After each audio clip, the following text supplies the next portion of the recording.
Hello, and welcome to the GRACE podcast series. My name is Denise Brock, and I am the Operations Director for the Global Resource for Advancing Cancer Education, or GRACE. In this podcast series, we interview patients, advocates, and healthcare professionals to provide the most updated information for our community and to highlight important issues facing those dealing with a cancer diagnosis. We hope you find this information valuable.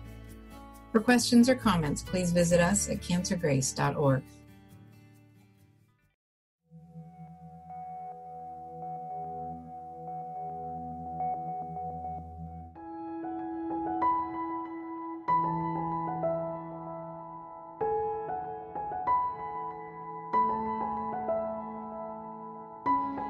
So what is the best first-line treatment for patients with advanced EGFR mutation-positive non-small cell lung cancer today? So that's a great question. So, EGFR, there are a number of different EGFR mutations, but the most common EGFR mutations that we find are EGFR exon 19 deletion and EGFR L858R. They represent about 85-90% of all EGFR mutations. In total, EGFR mutations represent about 15% or so of all non-small cell lung cancer. That's an adenocarcinoma histology. And so this group, those two mutations encompass the vast majority.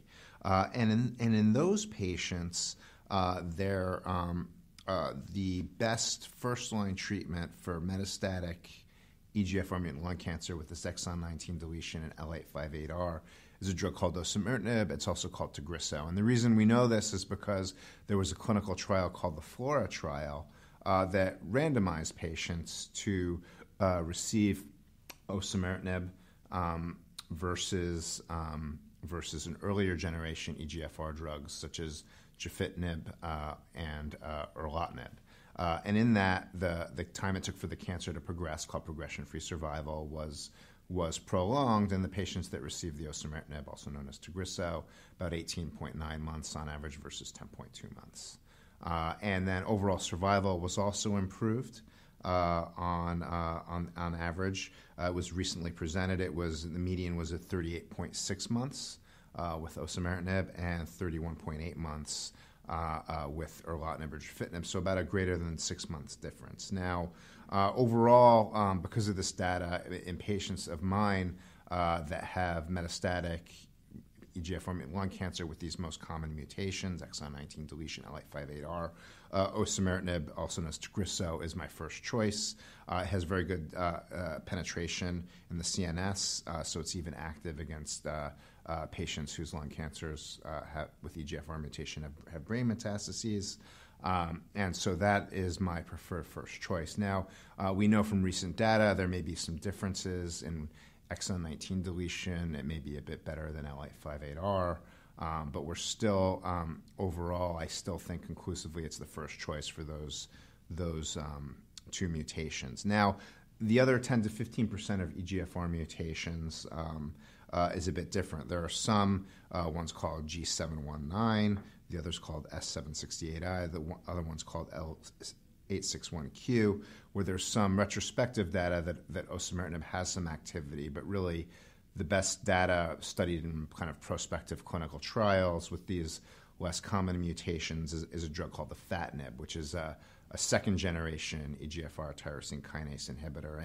And in that setting, afatinib is approved for those uncommon mutations. So for those patients, afatinib is an approved option to treat those patients. It does have a bit more rash and potentially some diarrhea and side effects, but I do think that in those uncommon mutations, afatinib has been studied prospectively in clinical trials and is a very good option. Now, in about 4 to 10% of EGFR mutations have something called EGFR exon 20 insertions, and as a group, they're the third most common set of EGFR activating mutations. And if you have an EGFR exon 20 insertion, there's actually not an approved pill EGFR tyrosine kinase inhibitor.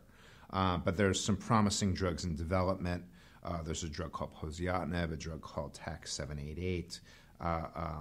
There's a drug called, there's a bifunctional antibody from Johnson & Johnson that looks at both EGFR and MET that have shown some activity in these exon 20 insertions at UC Davis and through our California Cancer Consortium with this drug osimertinib that's approved for exon 19 deletion L858R. We've shown in preclinical models like cell lines and mice that adding an EGFR monoclonal antibody may add some activity. So we have a trial adding one called necitumumab to osimertinib that we're also looking at. So for that third group, there's some promising drugs on the horizon that look like they have some activity. Some of them can have some side effects regarding skin rash and diarrhea and other things, but I do encourage patients with those mutations to look for those promising clinical trials.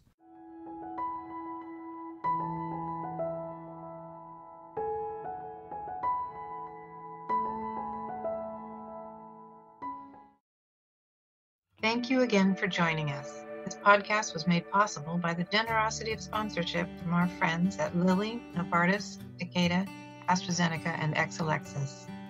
Please like and follow us on Facebook and Twitter.